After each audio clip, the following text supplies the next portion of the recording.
আজি আমি এই ভিডিঅ'ত ক্লাছ 9ৰ এক্সাৰসাইজ R1ৰ কিছুমান অংক কৰিম। 1 নম্বৰটো আছে যে বৰ্গমূলৰ দ্বাৰা ৰুটটোৰ আনুমানিক মান 2 দশমিক স্থানলৈ উলিওৱা। আমি ৰুটটোৰ আনুমানিক মান এটা ওলাম। আমি এই ৰুটটোৰ মান কেনেকৈ ওলাম তাহা তোমালোকে শিকি লোৱা। ৰুটটোৰ আমি কি ওলাব লাগে, মান ওলাব লাগে, কিমান হ'ব। ৰুটটো মান ওলাবলৈ আমাৰ দীৰ্ঘমূৰ্তি জানিব লাগিব। এটা পদ্ধতি আছে, সেই পদ্ধতিটো তোমালোকে শিকি ল'লে যিকোনো অপৰিমেয় সংখ্যাৰ মান ওলাব পাৰিব। যেহেতু ৰুটটো কৈছে আমি ৰুটটো লিখিম দশমিকৰ পিছত জোৰা জোৰাকে দুযোৰ আমি শূন্য লৈ ল'ম। তাৰপিছত আমি এফালৰ পৰা জোৰা জোৰা কৰি আহিম। প্ৰথম আঠটোৰ তলত কি সংখ্যা আছে, 2 আছে। আমি চাব লাগিব কাক বৰ্গ কৰিলে 2 পাওঁ, নহলে দুতকৈ সৰুটো পাওঁ। কাক বৰ্গ কৰিলে যদি একক বৰ্গ কৰো 1, দুয়ক বৰ্গ কৰো 4, মানে দুয়ক বৰ্গ কৰিলে 4 হৈ আছে। আমি এইটো 2 বৰ্গ কৰিব নোৱাৰি, আমি 1 ল'ব লাগিব, মানে 1 স্কয়াৰ কৰিলে 1, 1 গুণ 1।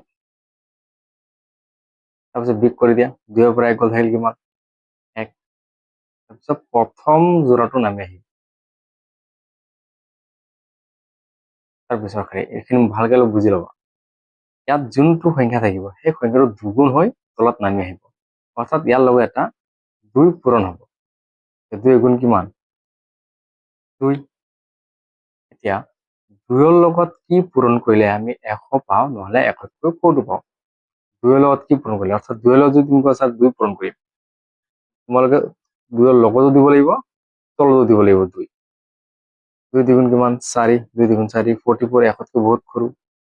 2ৰ লগত 3 পূৰণ দিয়া, 2ৰ লগতো পাতিব লাগিব, তলতো পাতিব লাগিব। 3 3 গুণ 9, 3 2 গুণ 6, 100 পোৱা নাই। 2ৰ লগত 4 পূৰণ দিলো, 2ৰ লগতো দিলো, তলতো দিলো। 4 4 গুণ 16, 16 6 7 1, 4 2 8 1 9, 96 হয়নে। 2ৰ লগত আমি কি পূৰণ দিলো 4, 2ৰ লগত 4 পূৰণ দিয়া, এত 4, 96। বিগ কৰি দিয়া আহিব কিমান 4। নেক্সট জোৰাটো নামি আহিব। এইখিনি মনত ৰাখিবা। এতিয়া এই 24টো ইয়াত কি হৈ নামি আহিব জানানে, 24ৰ একক স্থানত কি আছে 4 আছে, অৰ্থাৎ ইয়াত যি সংখ্যা থাকিব তাৰ একক স্থানৰ সংখ্যাটো তাৰ লগত আকৌ যোগ হ'ব। 24 আছে, 24ৰ একক স্থানত কি আছে 4, 24ৰ লগত 4 যোগ কৰিলে কি হ'ব 28 হ'ব। এতিয়া 28ৰ লগত কি পূৰণ কৰিলে আমি 400 পাম।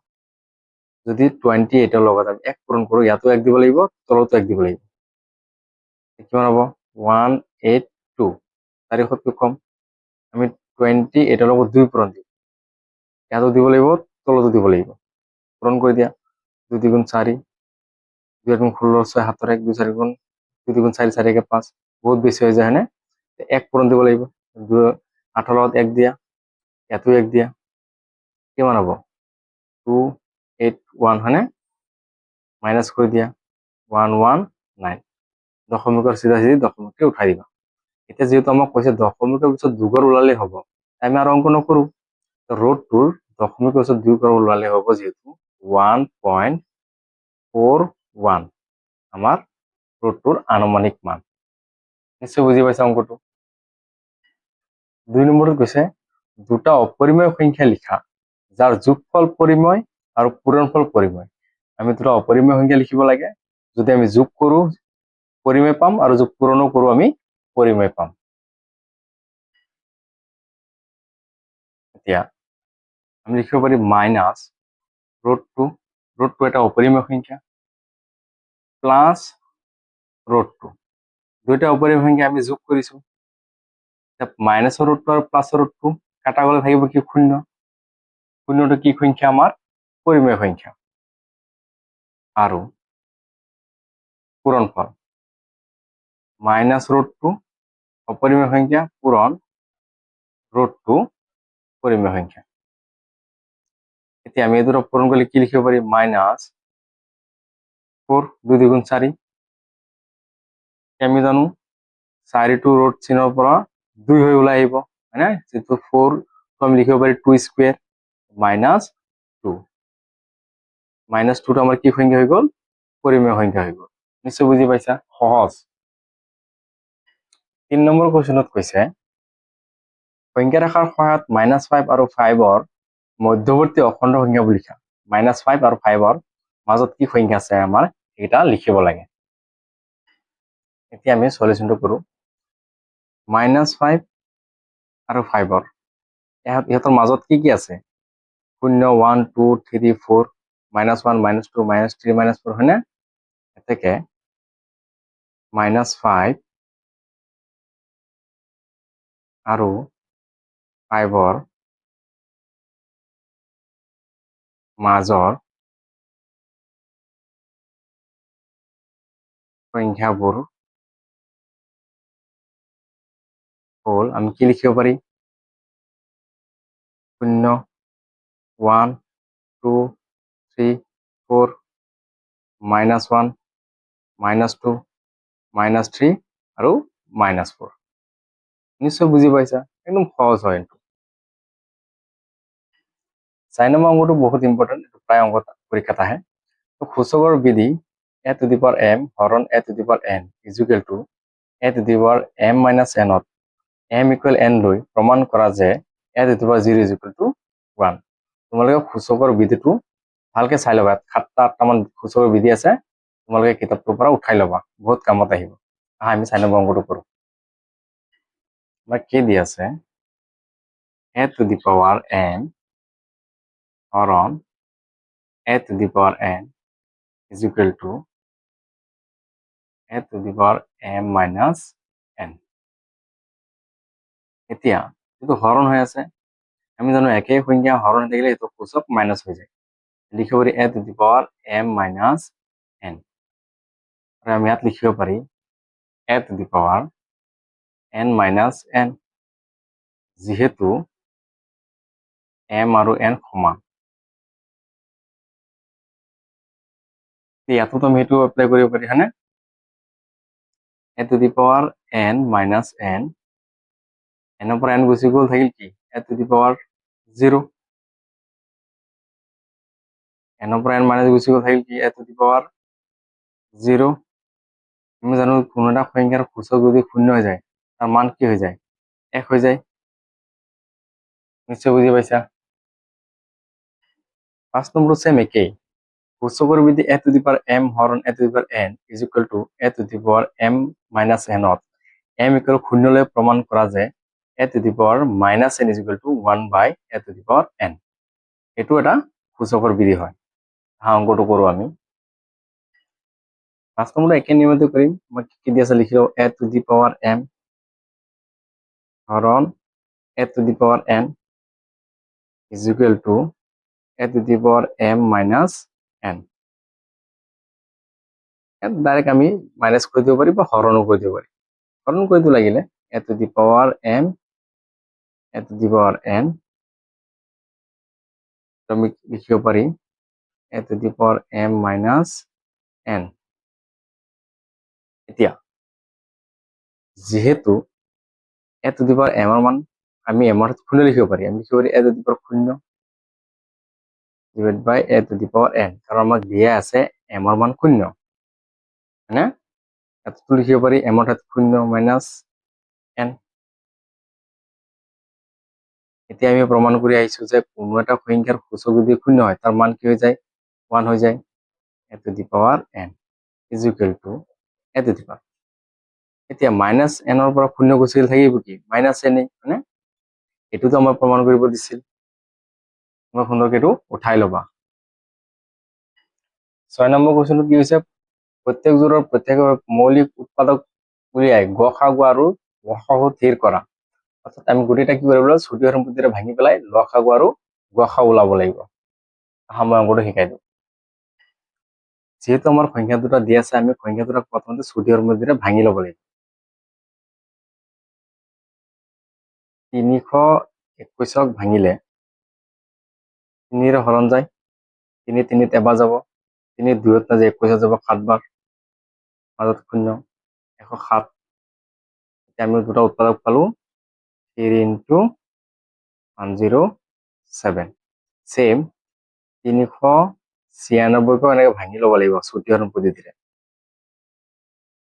3 96 তিনিৰে গৈ আছে এবাৰ তিনিবাৰ দুবাৰ আকৌ দুইৰে যাব 2 6 গুণ 12 আগবাঢ়িছে 12 2 6 গুণ 12 তিনিৰে যাব দুবাৰ দুইৰে যাব 11 বাৰ ইয়াত লিখিব পাৰি 3 স্কোয়াৰ ইন্টু 2 স্কোয়াৰ ইন্টু 11 এতেকে আমি প্ৰথমতে কি ওলাব লাগিব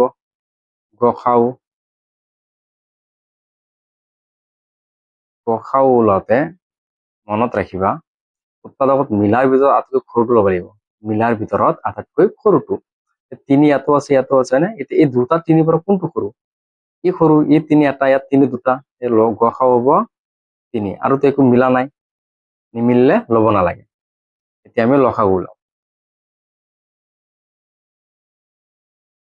লসাগু মিলাৰ ভিতৰত আটাইতকৈ ডাঙৰটো ল'ব লাগে এতিয়া 3 3 মিলিছে হয়নে 3 ইয়াত এটা ইয়াত 3 দুটা 3 স্কোয়ার আৰু নিমিলা সব ল'ব লাগিব যিকেইটা ৰখি গ'ল বাকি মিলা নাই সব লৈ লোৱা 107 2 স্কোয়াৰ ইন্টু 11 এতিয়া গোটেইখিনি পূৰণ কৰি দিয়া হৈ যাব 42372 তোমালোকে পূৰণটো কৰি ল'বা 2 নম্বৰটো কৰি দিওঁ মই 2 নম্বৰত কি আছে 455 প্ৰথমতে 455 আমি কি কৰিম ছুটিৰ মধ্যে ভাঙি দিম 455 5 হৰণ দিব পাৰি 5 9 গুণ 45 5 1 গুণ 5 91 7 দিব পাৰি 7 1 গুণ 7 2 ভাগিলে 21 7 3 গুণ 21 455 লিখিব পাৰি 5 ইন্টু 7 ইন্টু 13 42 42 को ভাঙি দিও আমি ছুটিৰ পদ্ধতিৰে 42 2 যাব 2 গুণ 4 2 গুণ 2 21 3 যাব 7 বাৰ 2 ইন্টু 3 ইন্টু 7 এতিয়া আমি লসাগু আৰু গসাগু ওলাই দিম এতেকে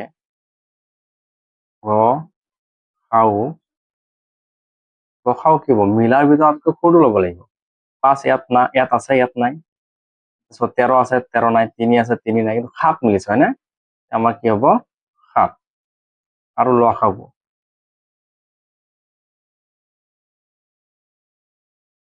কি হ'ব মিলাৰ ভিতৰত সৰু ল'ম যেহেতু দুইটা 7 এটা এটা আছে এটা ল'লে হ'ল আৰু বাকি যি একোই মিলা নাই সব ল'ব লাগিব 5 ইন্টু 13 ইন্টু 2 ইন্টু 3 এই গোটেইকেইটা পূৰণ কৰি দিওঁ আমি গোটেইকেইটা পূৰণ কৰিলে কিমান হ'ব আমাৰ 2730 নিশ্চয় বুজি পাইছা 7 নম্বৰত কি কৈছে 2/11 আৰু 1/6 মাজৰ যিকোনো দুটা পৰিমেয় সংখ্যা লিখা দুটা ভগ্নাংশৰ মাজৰ যিকোনো দুটা পৰিমেয় সংখ্যা লিখিবলৈ হলে আমি প্ৰথমতে হৰটোটা কি কৰো সমান কৰি দিওঁ হয়নে 7 নম্বৰটো কৰো যিহেতু মোৰ দুটা সংখ্যা দিয়া আছে 2/11 আৰু 1/6 আমি কি কৰিম ইহঁতৰ হৰ দুটা সমান কৰিম হৰ সমান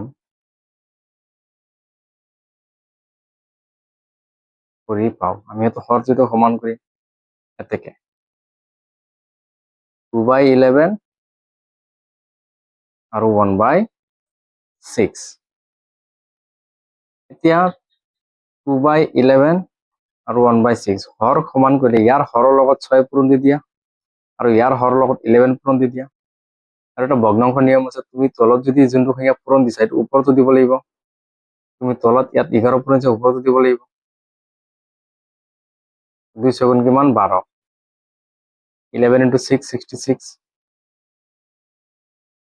ইয়াৰ 1 into 11 11 6 into 11 66 এতিয়া হৰ যদি সমান হৈ গৈছে এতিয়া লবৰ মাজত চাবলৈ সংখ্যাটো আছে নাই এতিয়া যেহেতু 12 আৰু 11 মাজত কোনো সংখ্যা নাই আমি কি কৰিব পাৰি এই সংখ্যাটো আৰু ডাঙৰ কৰিব পাৰি ডাঙৰ কৰিলে কি কৰিবা তোমালোকে হৰ আৰু লব উভয়কে 10 বা 100ৰে পূৰণ দি দিব পাৰা।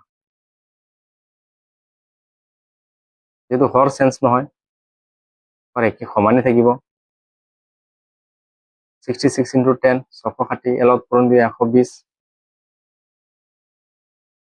6 into 10 660, 11 into 10 1110। এতিয়া 120 আৰু 110ৰ মাজত সংখ্যা আছে, দুটাতকৈ বেছি আছে, হয়নে?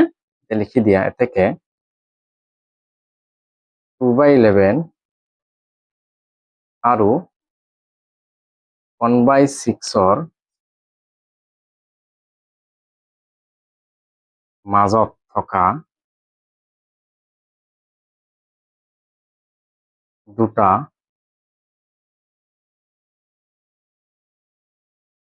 পৰিমেয় সংখ্যা 120 আৰু 110ৰ মাজত বহুত কেইটা সংখ্যা আছে, লিখি দিয়া 111/660, 112/660, হয়নে? আৰু বহুত আছে, যিহেতু আমাক দুটা লিখিব দিছে আমি দুটাই লিখিম। 8 নম্বৰ কুৱেশ্যনটো কৈছে ঘৰৰ পৰা √10 into √5, √2 is equal to 1.41, √2 ঠাইত আমি 1.41 ধৰি এইটো আমি সৰল কৰিব লাগে। একদম সহজ হয়, অংকটো কৰো। আমাক কি দি আছে √10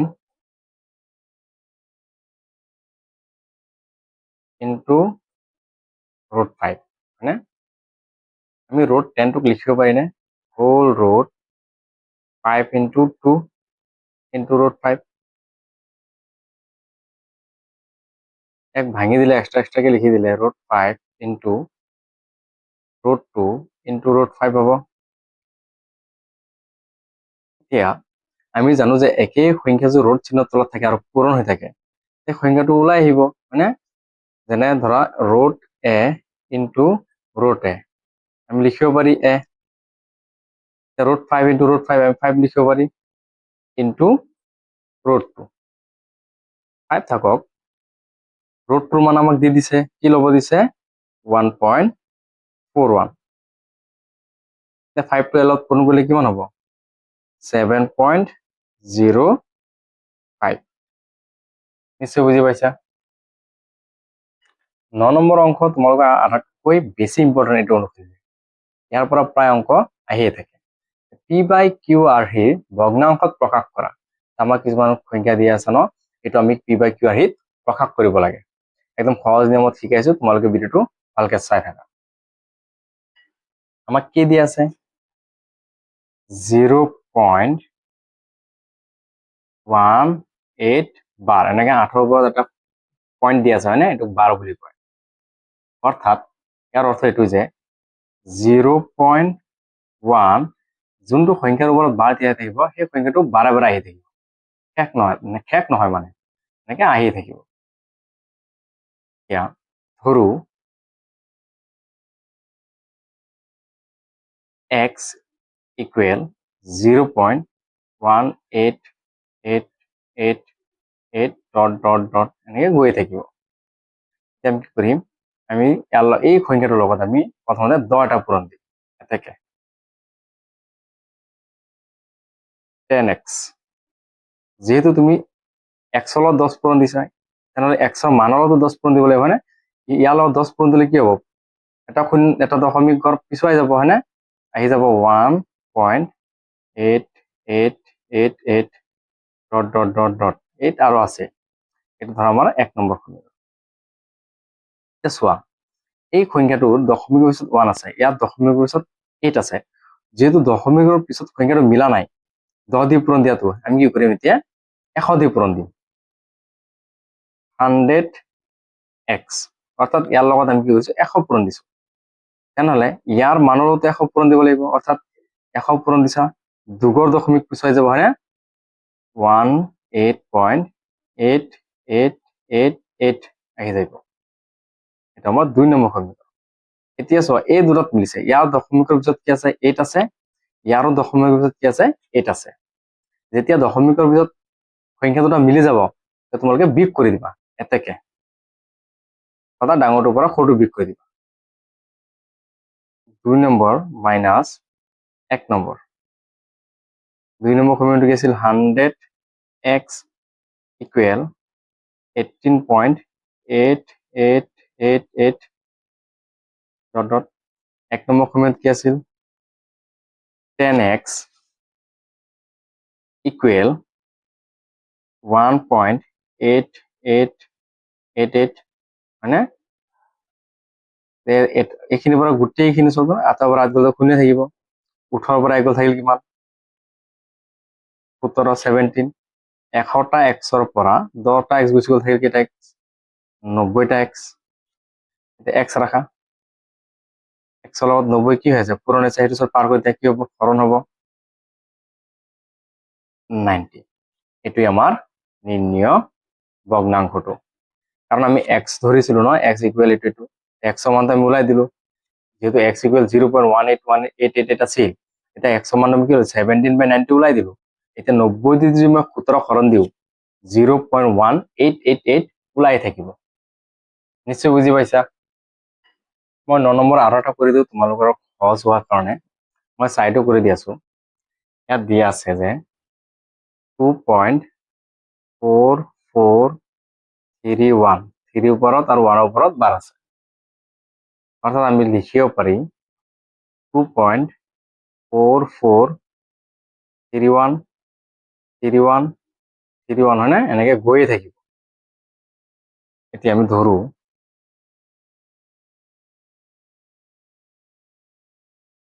x ইকুৱেল 2.443131 মানে এতিয়া আমাৰ প্ৰথম কাম কি, প্ৰথমতে আমি এই সংখ্যাটোৰ লগত 10 পূৰণ কৰিম। এতেকে 10x ইয়াৰ লগত 10 পূৰণ কৰিছো, অৰ্থাৎ ইয়াৰ লগতো কৰিব লাগিব। 10 পূৰণ কৰিলে দশমিকটো 1ৰ পিছুৱাই যাব 24.4313131। এতিয়া চোৱা দশমিকৰ পিছত মিলিছে নহয় হয়নে? আমি বিয়োগ কৰিব পাৰি। তোমালোকে কৈছা নাই স্যাৰ একদম সম্পূৰ্ণ মিলাই লওক, আমি ডাইৰেক্ট 100 দি পূৰণ দিব পাৰি হয়নে? মই অলপ বুজাব কাৰণে আৰু এটা লৈ দিওঁ, তোমালোকে 100 দি পূৰণ কৰি দিম। যদি মই 100 দি পূৰণ কৰো 100x, এতিয়া ইয়াৰ লগত তুমি 100 পূৰণ ইয়াৰ লগতো পূৰণ দিব লাগিব, দুঘৰ দশমিক পিছাই যাব 244.3131 গৈ থাকিব নে? এতিয়া চোৱাচোন দশমিক পিছত কি আছে, ইয়াত 3 আছে, দশমিক পিছত 4 আছে হয়নে? এতিয়া তুমি 10 দি পূৰণ দিছা, 100 দি পূৰণ দিছা, যেহেতু মিলা নাই এতিয়া তুমি কিহেৰে পূৰণ দিব পাৰা জানানে? 1000 দি পূৰণ দিব পাৰা বা 10,000 দি পূৰণ দিব পাৰা, খালি দশমিকৰ পিছত মিলালেই হ'ল। চোৱা মই আমি আৰু এটা পূৰণ দিওঁ, 10,000 দি পূৰণ দিওঁ, কেইঘৰ পিছুৱাই যাব 4 ঘৰ পিছুৱাই যাব হয়নে? 24431.313131 গৈ থাকিব। এতিয়া চোৱাচোন দশমিকৰ পিছত কি আছে 3131 আছে, ইয়াতো দশমিকৰ পিছত কি আছে 3131 আছে, আমাৰ বিয়োগ কৰাত সুবিধা হ'ব হয়নে? এতিয়া দি দিয়া এইটো আমাৰ 2 নম্বৰ সমীকৰণ আৰু এইটো 1 নম্বৰ সমীকৰণ। এইটো চেষ্টা কৰিবা দশমিকৰ পিছত যাতে সংখ্যাকেইটা মিলে, তেনেহ'লে আমাৰ বিয়োগ কৰাত সহজ হ'ব। এতেকে 2 নম্বৰ পৰা 1 নম্বৰ বিয়োগ কৰি দিয়া 10,000x ইকুৱেল 24431.313131। 1 নম্বৰ সমীকৰণ কি আছিল 100x, 100x ইকুৱেল 244.313131 বিয়োগ কৰি দিয়া, এইখিনিতো শূন্য হৈ গ'ল হয়নে? এতিয়া এইখিনিৰ পৰা এইখিনিও বিয়োগ কৰিলে আমাৰ থাকিব 24187। 10,000ৰ পৰা যদি 100x মাইনাছ হৈ যায় কিমান থাকিব 9,990x হয়নে? এতিয়া আমাৰ যদি 100 মান লাগে x ৰাখা, 9,900টো x লগত পূৰণ হৈছে পাৰ কৰি দিয়া হৰণ হৈ যাব 24,187 ডিভাইড বাই 9900।